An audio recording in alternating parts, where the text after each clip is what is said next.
Thank you for joining us. Welcome to LumioseStation. Swiggity swag, what's in the back? LumioseStation Jay here, and I am bringing you guys a Wi-Fi battle because that's what you guys voted for last week when I asked you guys if you wanted to see a Wi-Fi battle or a Showdown battle. So I have a Wi-Fi battle here up against TheKingNappy himself. We have battled many times, but this is probably the closest game that we have had. I feel like this is the closest game we have had. So quick team breakdown. This is an old team I was using. I just like Rotom. I love Sylveon. I was testing out Medicham, testing out Zapdos, kind of, sort of. I had Mints there just to have him, and Fortress is a great physical wall. And looking at his team, he has 4 Pokemon weak to water, so my Rotom is definitely going to be handy here, so I need to keep it alive. And everything else is just everything else. And there's that Talonflame over there, and Talonflame is always a threat because I don't really ever have anything to handle Talonflame reliably except for Rotom, but you know, it's whatever. But anyway, I'm going to go ahead and lead off with my Rotom, as he is also going to lead off with his Rotom.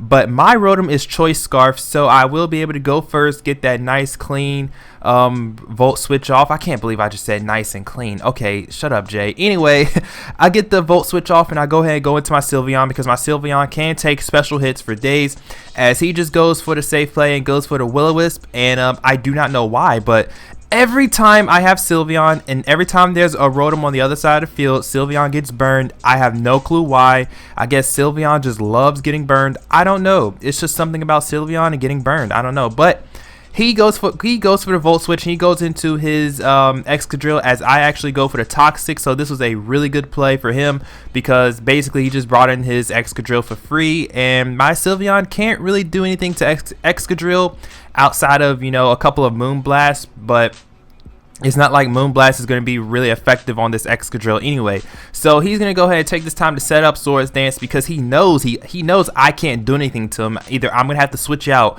or I'm just going to have to figure out how to stall this thing or something. But I go ahead and go for the Wish. Just in case if he wanted to try to attack my Sylveon that turn, I can go ahead and go for the Wish and then be that guy and go for the Protect and get my Sylveon's HP back up. But now he goes for the Earthquake and he just completely destroys my Sylveon. So my Sylveon did not do anything this game, but it's okay though because I get a free switch to my Rotom. He's going to go ahead and switch out, predicting the Will-O-Wisp, and he's going to go into his Arcanine. But I felt that, you know, since he has 4 Pokemon weak to water, there's no point in going for the Will-O-Wisp. And plus, a Hydro Pump would kill Excadrill from the range of HP that it was at. I think it was still at full HP. So, I mean, you know, a Hydro Pump would definitely kill it. So there was really no reason for me to go for the Will-O-Wisp right there. But I take out the Arcanine. He brings in his Rotom. I need to preserve my Rotom, and plus my Rotom's choiced into Hydro Pump, so I just went ahead and switched out and went into my Zapdos because this is probably the next best thing to handle his Rotom aside from my Sylveon. But he's going to go ahead and go for the Volt Switch, and he's going to switch out and go back into his Excadrill. And my Zapdos can't do anything to Excadrill either because my Zapdos is a toxic, a sub-toxic roost set. So my Zapdos can't do anything to that Excadrill. So I'm going to go ahead and go back into my Rotom because my Rotom is the only thing that can handle that Excadrill. And he's going to go ahead and go for the Swords Dance, but it doesn't even matter because my Rotom does outspeed because I have the Choice Scarf. And I will be able to go ahead and take out this Excadrill with a nice Hydro Pump. So the Excadrill is no longer a threat, but he still has the Talonflame, which I am afraid of. But now he's going to bring back in his Rotom. I'm like, okay, I really need to preserve my Rotom because he still has 2 more Pokemon weak to water. So I go back into my Zapdos because my Zapdos is the only thing I can take on this Rotom, as he's going to go ahead and Volt Switch out.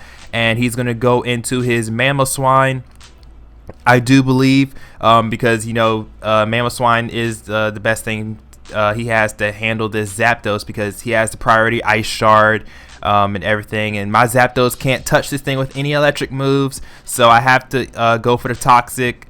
And that's basically what I do. Basically right here, I was sacking off my Zapdos so I can go ahead and bring in my Rotom and go for the Hydro Pump. But funny thing is, Zapdos actually lives the Ice Shard, so I just went ahead and went for the Toxic just to break the Focus Sash if it had it. I'm pretty sure Jazz or his Mamoswine always packs the Focus Sash just so it can, you know, set up Stealth Rocks. He can lead with it and set up Stealth Rocks and stuff. But I thought he was actually going to go for the Ice Shard right there, which is why I switched into my Rotom, because my Rotom could take an Ice Shard easily. But he actually goes for the Stealth Rock, which was really a really interesting play. But it's cool though. He switches out, goes into his Rotom because he knows I'm going to go for the Hydro Pump. There's really no reason for me not to go for the Hydro Pump. And I wouldn't go for a Volt Switch on a Mamoswine unless I was actually up on that next level prediction and I predicted him to switch into his Rotom. But obviously I didn't, so I went ahead and did that. I go ahead and switch out my Rotom because I still need to preserve my Rotom for his Tyranitar and stuff. And go ahead and bring in my Zapdos, let it die, so now I can get a free switch to my Medicham and go ahead and Mega Evolve and kill off this Rotom. But I completely forgot that speed isn't calculated until, no wait, hang on, how do I word this? Basically, speed is calculated before you Mega Evolve. So basically, my Medicham has the speed of a regular Medicham and not Mega Medicham. So I forgot that completely, and now my Medicham is burned. So now my Medicham is completely useless because even with pure power, it's not doing as much damage as it could. But now he's going to bring out his Talonflame. I'm like, okay, I don't even care. Let's go ahead and let the Medicham die because I want to rack up as much damage on this Talonflame as possible with the recoil from the Brave Bird, because you know he's going to go for the Brave Bird because Medicham is a fighting type, flying type move, priority. There you go. It's just simple. It's simple, you know, logic, if you want to call it, I guess. But I let Medicham die. I bring in my Rotom. I'm obviously going to go for the Hydro Pump and or Volt Switch. So he's going to switch out and he's going to go into his Mamoswine, which I actually go for the Hydro Pump because Hydro Pump is the stronger move. It would take out the Talonflame, and if he switched into anything else, something is going to take a really hard hit from the Hydro Pump. So he just went ahead and let his Mamoswine die, and now he's going to go ahead and bring out his Tyranitar. Obviously, I'm not going to stay in because the Sandstorm is up, so the Tyranitar does have a special defense boost. So if I still have any more Hydro Pumps, it wouldn't kill it from that range. So I go ahead and switch out, go into my Fortress, which is my physical wall. I know Fortress can take hits from Tyranitar easily, unless it goes for like multiple Dragon Dances, which then it might become a problem. Which he actually does go for a Dragon Dance right there. But even after one Dragon Dance, I know Fortress can take a hit well from this Tyranitar.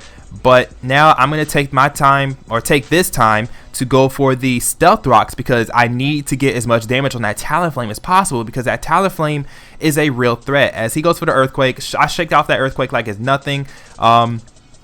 But now, since he sees that his attacks aren't doing a lot of damage, he's going to go for another Dragon Dance. As I'm actually going to go ahead and go for the Gyro Ball. So now that he is +2 speed, my Gyro Ball will do a lot more damage because he is faster than me. And another Gyro Ball should be able to kill him from that range. I'm honestly not sure why he didn't go for the Stone Edge from the very beginning and he waits till now, because look how much Stone Edge did. That did a shit ton of damage. But then again though, that is a +2 Stone Edge, and +1 Stone Edge probably wouldn't have done that much damage. But I go ahead and go for another Gyro Ball and go ahead and take out the Tyranitar. So all he has left is his Talonflame, and at this point I'm just going to let my Fortress die because there's really no point in me even trying to preserve Fortress and trying to switch into something else to take a hit from this Talonflame, because that's just going to be wasting Pokemon in my opinion. Like, I want my Pokemon to be at as much HP as possible. So if it means sacking off a Pokemon, then by whatever, I'm just going to sack off that Pokemon. But he goes for the Brave Bird. He takes out my Talonflame. No, he takes out my Fortress. I'm gonna bring in my Salamence. My Salamence is Choice Scarf, but it doesn't really matter. He has priority flying type moves, so priority Brave Bird beats Choice Scarf. But he goes for the Roost. Now, if I had predicted him to go for the Roost that turn, I would have went for the Earthquake instead of the Dragon Claw, and that would have probably been a dead Talonflame. But it doesn't matter, because as you're gonna see with these couple of turns right here, my Dragon Claw is actually doing more damage than what Roost is healing up. So he could keep on roosting. He could roost forever if he really wanted to, but at the same time, I would be able to. I would kill his Talonflame, because again, like I said before, I'm doing more damage than he's healing. So even though he could keep on roosting up and stuff and get his HP back, I can just keep on Dragon Clawing and just whittle down his health as much as possible, and eventually take out his Talonflame. But yeah, that's pretty much the game, because there's really no way out at this point. So he knows this. He just goes for the Brave Bird. He just says, fuck it, whatever. Let's just take out this Salamence while we can. And yeah, he does just that, because he gets a crit. But it's cool though. It's fine. I still have a Rotom waiting for him. So that is the game. Pretty close game. I found it to be a close game. It was a really enjoyable game. It was a really long game, honestly, as well. But yeah, if you guys enjoyed, leave a like, comment, and subscribe. Check out the other conductors on LumioseStation, and suggest if you want to see more Wi-Fi battles, let me know. Or if you want to see Showdown battles, let me know, and I will check you guys out later.